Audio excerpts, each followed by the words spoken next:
नमस्कार, मैं हूं अन्नू कपूर और आप सभी महानुभावों को बहुत सारी मुबारकबाद देना चाहता हूं। धन्यवाद, कोटि कोटि नमन।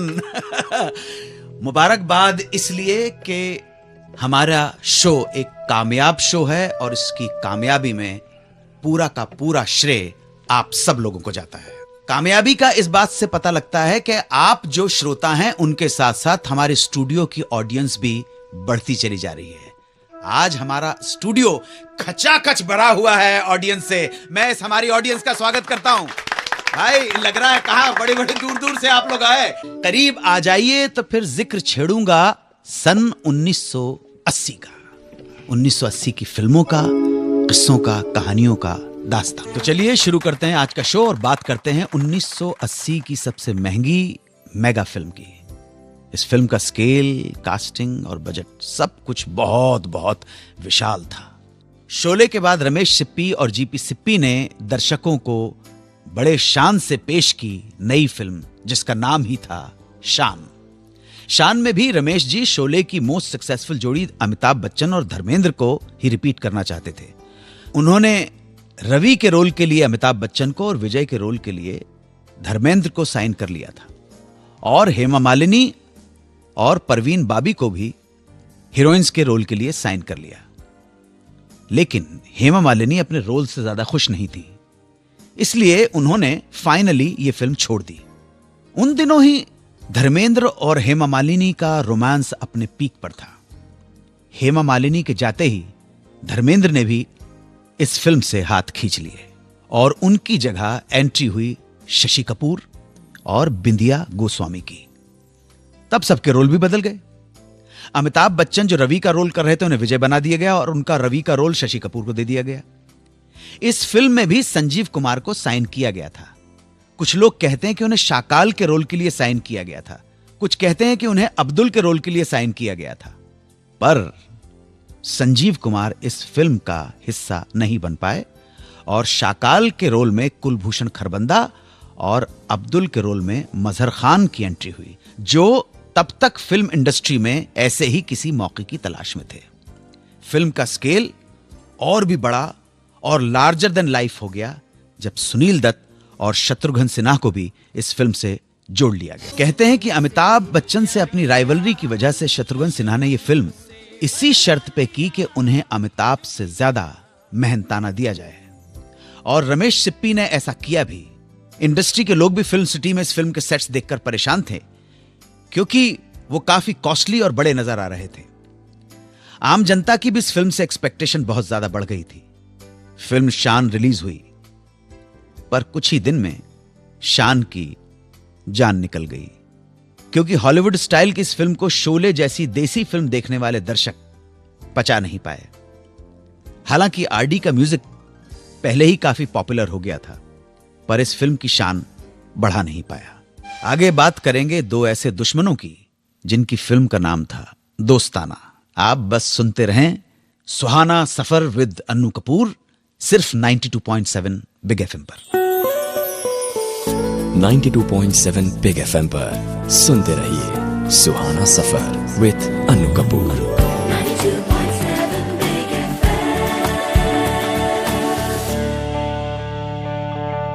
जनाब, आज बात कर रहे हैं 1980 की फिल्मों की, गीतों की और इनसे जुड़ी कहानियों की।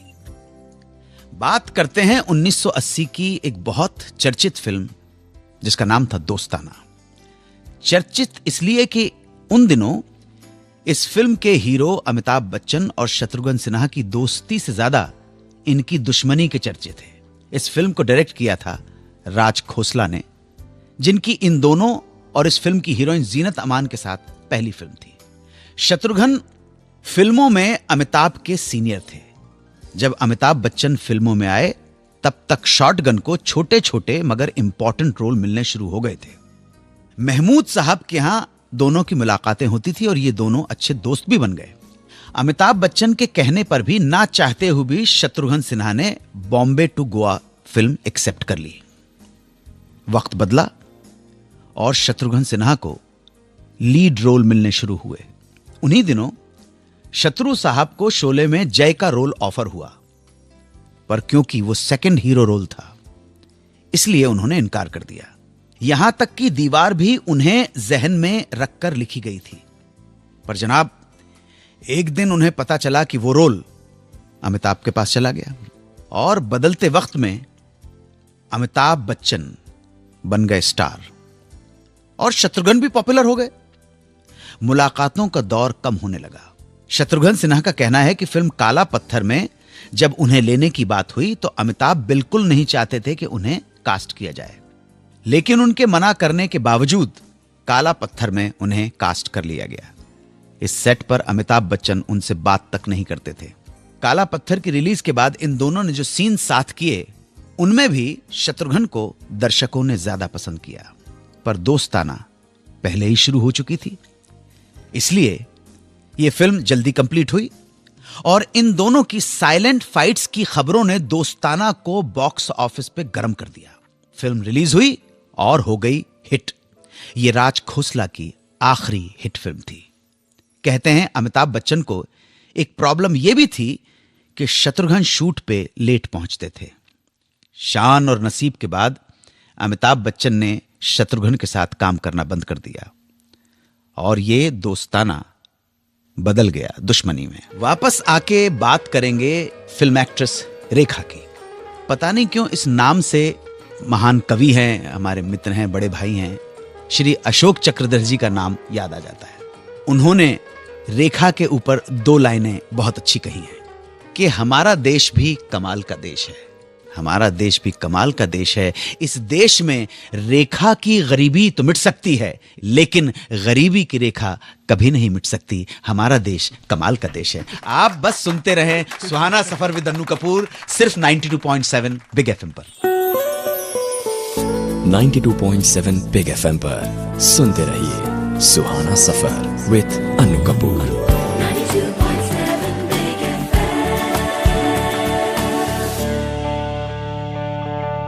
तो शुरू करते हैं बातें रेखा की। आपको याद है रेखा की पहली फिल्म, जब वो फिल्मों में आई थी, जब पहली डेब्यू फिल्म, कोई अंदाजा लगा सकते हैं आप कौन सी फिल्म थी?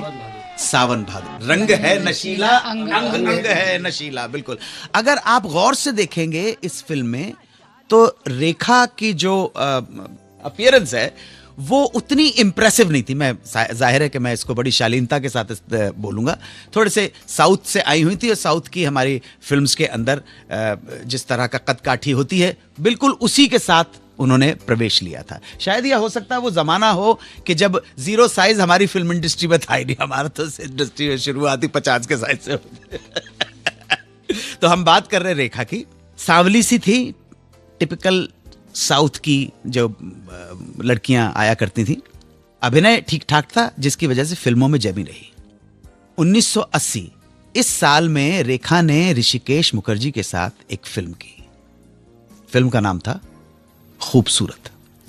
रेखा ने ऋषिदा के साथ इससे पहले 2 फिल्मों में काम किया था। अलाप में तो फिर भी उनके ऊपर कुछ गाने थे, लेकिन नमक हराम में रेखा जी के ऊपर पिक्चराइज्ड, जिसमें उन्होंने लिप सिंक किया हो, यानी कि स्क्रीन पर रेखा गाना गाती हुई नजर आई हो, एक भी गीत नहीं है।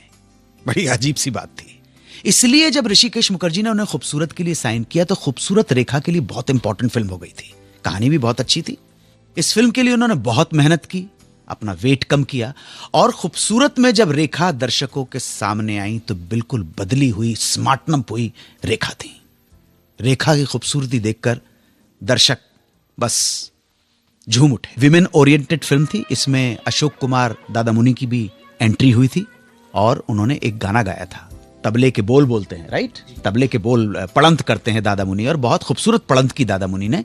इस फिल्म का एक गीत आगे आने वाले टाइम में, जब गीत आए, गीत हिट हुए, फिल्म हिट हुई, शादी ब्याह के रिश्ते पर वो गीत आज भी लोग छेड़ते हैं। इस साल रेखा की काफी फिल्में रिलीज हुई। ये साल रेखा के लिए बहुत उल्लेखनीय रहा, बहुत इंपॉर्टेंट साल रहा। रेखा की जो फिल्म रिलीज हुई उनमें थी जुदाई, राम बलराम, मांग भरो सजना, और ये सारी फिल्में काफी कामयाब मानी जाती हैं। इन्हें बेस्ट एक्ट्रेस के लिए 2 फिल्मों के लिए नॉमिनेट किया गया, जुदाई और खूबसूरत।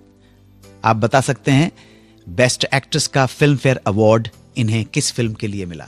जुदाई के खूबसूरत? खूबसूरत। बिल्कुल सही है, बिल्कुल। खूबसूरत आगे बात करेंगे इंडो सोवियत कोलैबोरेशन में बनी पहली हिंदी फिल्म की।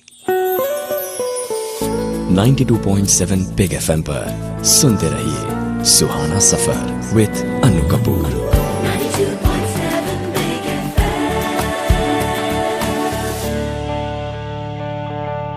प्रोड्यूसर एफसी मेहरा के एक Russian film company Soviet film से बहुत अच्छे ताल्लुकात थे। एफसी मेहरा की प्रोडक्शन कंपनी का नाम था ईगल फिल्म्स और Russian film company Soviet film. ये दोनों मिलकर फिल्मों का निर्माण करना चाहते थे। इसके लिए 2 कहानियों को चुना गया, 2 स्क्रिप्ट सामने आई और चुना गया उनके डायरेक्शन के लिए गुलजार और यश चोपड़ा को। इसी सिलसिले में एफसी मेहरा और Umesh Mehra Tashkent film festival में पहुंच गए, जहां इनकी मुलाकात हुई सोवियत फिल्म्स के अधिकारियों से। डिस्कशन हुआ, चर्चाएं हुई, बहस मुबाहिसे के बाद दोनों स्क्रिप्ट्स सोवियत फिल्म्स ने रिजेक्ट कर दी, पसंद नहीं आई। पर उन्होंने इन दोनों को आगे की चर्चा के लिए रोक लिया। काफी मुलाकातों और चर्चाओं के बाद अरेबियन नाइट्स की एक कहानी फाइनल कर दी गई, अली बाबा 40 चोर की कहानी। सोवियत फिल्म्स के अधिकारियों को भी कहानी पसंद आई, पर समस्या यह थी कि इसे डायरेक्ट कौन करेगा। जब सोवियत फिल्म्स के अधिकारियों ने एफसी मेहरा से पूछा कि इस फिल्म को डायरेक्ट कौन करेगा, तो एफसी मेहरा को लगा कि पिछली बार की तरह मौका हाथ से नहीं निकल जाए, इसलिए उन्होंने तपाक से उमेश मेहरा का नाम आगे कर दिया। सोवियत फिल्म्स के अधिकारियों को भी इस नाम से कोई परेशानी नहीं थी। अली बाबा के रोल के लिए धर्मेंद्र और मर्जीना के रोल के लिए हेमा मालिनी को साइन कर लिया गया। फिल्म को लार्जर देन लाइफ बनाने के लिए इस कहानी में कुछ नए कैरेक्टर्स और घटनाओं को भी ऐड कर दिया गया, जिसकी वजह से जीनत अमान और कुछ रशियन एक्टर्स को भी साइन किया गया। म्यूजिक का डिपार्टमेंट संभाला आर.डी. बर्मन और आनंद बख्शी की हिट जोड़ी ने। बड़े बजट की और कमाल की फिल्म थी। स्पेशल इफेक्ट्स के साथ पहली ही इंडो रशियन कोलैबोरेशन में बनी अली बाबा 40 चोर को रिलीज किया गया और अली बाबा 40 चोर को जनता ने हिट बना दिया। इस फिल्म ने दर्शकों का दिल जीत लिया, सुपरहिट फिल्म रही, क्योंकि इस फिल्म के पहले इतने बड़े और कमाल के स्पेशल इफेक्ट्स कभी देखे नहीं गए थे इंडियन स्क्रीन पर। फिल्म का संगीत भी बहुत सफल रहा और एक बार फिर धर्मेंद्र और हेमा मालिनी की जोड़ी बॉक्स ऑफिस पे सुपरहिट साबित हुई। सुभाष घई ने अपने डायरेक्शन के करियर की शुरुआत जिस हीरो को लेकर की थी, वो शत्रुघ्न सिन्हा थे। 3 फिल्में लगातार शत्रुघ्न सिन्हा के साथ करने के बाद वो क्या वजूहात थी कि उन्होंने चौथी फिल्म में शत्रुघ्न सिन्हा को हीरो नहीं लिया, जानेंगे थोड़ी देर में। आप सुनते रहें सुहाना सफर विद अन्नू कपूर, सिर्फ 92.7 बिग एफएम पर। 92.7 बिग एफएम पर सुनते रहिए सुहाना सफर with Annu Kapoor. 92.7 Big FM.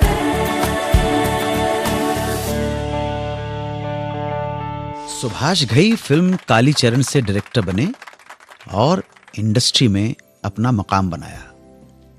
Kalicharan में उनके कालीचरण थे शत्रुघ्न सिन्हा। इस फिल्म की सफलता के बाद इस जोड़ी ने एक और जबरदस्त हिट फिल्म दी, विश्वनाथ, जिसका एक डायलॉग आज भी पॉपुलर है। जली को आग कहते हैं, बुझी को राख कहते हैं, जिस राख से बारूद बने उसे विश्वनाथ कहते हैं। यह सिलसिला आगे बढ़ा और इस जोड़ी ने गौतम गोविंदा में भी साथ काम किया और इनकी सफल जोड़ी की हैट्रिक बनी। इसके बाद सुभाष घई ने एक और फिल्म बनाने का फैसला किया, लेकिन इस फिल्म में उन्होंने लगातार 3 फिल्मों के अपने हीरो शत्रुघ्न सिन्हा को नहीं लिया, क्योंकि उन्हें लगा कि इस रोल में शत्रुघ्न सिन्हा इस फिल्म के मेन रोल में फिट नहीं होंगे, क्योंकि इस फिल्म का हीरो एक सफल गायक और परफॉर्मर है। सुभाष घई को लगा कि शायद शत्रुघ्न सिन्हा गिटार बजाते हुए नाचते हुए ठीक नहीं लगेंगे, और इसीलिए उन्होंने इस फिल्म के लिए साइन किया ऋषि कपूर को, जो उनके हिसाब से इस फिल्म के लिए आइडियल चॉइस थे। और इस तरह से सुभाष घई ने टाटा गुड बाय कर दिया शत्रुघ्न सिन्हा को। मगर इस तरह शुरुआत हुई 1980 की सबसे बड़ी म्यूजिकल फिल्म कर्ज की। कर्ज ही वो फिल्म थी जिसने सुभाष घई की गिनती यश चोपड़ा और राज कपूर की श्रेणी में करवा दी। इस फिल्म में हीरोइन के लिए लिया गया देवानंद की खोज टीना मुनीम को, जिन्हें अब टीना अंबानी के नाम से जाना जाता है। इसी फिल्म से सुभाष घई ने सिमी ग्रेवाल को भी सिमी के फिल्मी करियर का वो रोल दिया जिसके लिए वो आज भी जानी जाती हैं, सरजू डाकी नौकरानी कामिनी। लक्ष्मीकांत प्यारेलाल के संगीत ने पूरी दुनिया में धूम मचा दी। इस फिल्म का हर गीत अपने आप में बेमिसाल था। वैसे इस बात का अंदाजा आप इस बात से लगा सकते हैं कि इस फिल्म के तकरीबन हर गीत की पहली लाइन या टैग लाइन पे कई प्रोड्यूसर्स ने अपनी फिल्मों के नाम रखे। गौरतलब है, पैसा ये पैसा फिल्म का गीत है, मैं 16 बरस की फिल्म का नाम है, ओम शांति ओम फिल्म का नाम है, दर्दे दिल फिल्म का नाम है, और एक हसीना थी एक दीवाना था। ये सभी गीत फिल्म कर्ज के हैं और इन सभी के नाम पर फिल्में भी बन चुकी हैं। इस फिल्म के लिए लक्ष्मीकांत प्यारेलाल को उनका 7वां फिल्म फेयर अवार्ड दिया गया। वापस आके बातें करेंगे 1980 की कुछ और बड़ी हिट्स या बड़ी फ्लॉप फिल्मों की। 92.7 बिग एफएम पर सुनते रहिए सुहाना सफर with Annu Kapoor. 92.7 Big FM.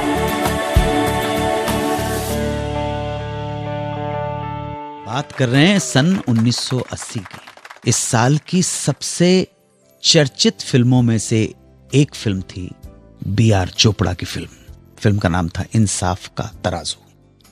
Judiciary, न्यायपालिका, न्याय व्यवस्था और बलात्कार जैसे गंभीर विषय पर यह फिल्म बनाई थी B.R. चोपड़ा साहब ने। 33 साल पहले B.R. ने इस विषय पर इस फिल्म का निर्माण किया और यह साबित कर दिया कि वो अपने वक्त से आगे सोचते हैं, उनका विजन है, कहीं एक दूरदृष्टि है। आज ये समस्या कितनी बड़ी हो गई है हम सब बहुत अच्छी तरह से जानते हैं। ये फिल्म अभिनेता राज बब्बर की पहली फिल्म थी। नेगेटिव रोल किया था इन्होंने इसमें। साथ साथ समानांतर सिनेमा का दौर भी आगे बढ़ रहा था और चल रहा था। इस साल गोविंद निहलानी ने आक्रोश से अपने निर्देशक जीवन की शुरुआत की। इस फिल्म के लिए नसीरुद्दीन शाह को बेस्ट एक्टर का, ओम पुरी को बेस्ट सपोर्टिंग एक्टर का और गोविंद निहलानी को बेस्ट डायरेक्टर के नेशनल अवार्ड्स मिले। इस फिल्म ने कई इंटरनेशनल फिल्म फेस्टिवल में भी भारत का नाम रोशन किया। सईद मिर्जा की फिल्म अल्बर्ट पिंटो को गुस्सा क्यों आता है, यह फिल्म का नाम था। इस फिल्म में अल्बर्ट पिंटो के गुस्से को स्क्रीन पर साकार किया था नसीरुद्दीन शाह ने। इसी साल जे ओम प्रकाश की फिल्म आशा को भी बहुत बड़ी सफलता हासिल हुई। आशा फिल्म। इस साल राजेश खन्ना की बंदिश, आंचल, फिर वही रात, रेड रोज और थोड़ी सी बेवफाई जैसी कुछ सफल और कुछ एवरेज फिल्म्स रिलीज हुई। फिल्म थोड़ी सी बेवफाई के गीत हजार राहें मुड़ के देखी, कहीं से कोई सदा ना आए। 92.7 बिग एफएम पर सुनते रहिए सुहाना सफर विद अनु कपूर।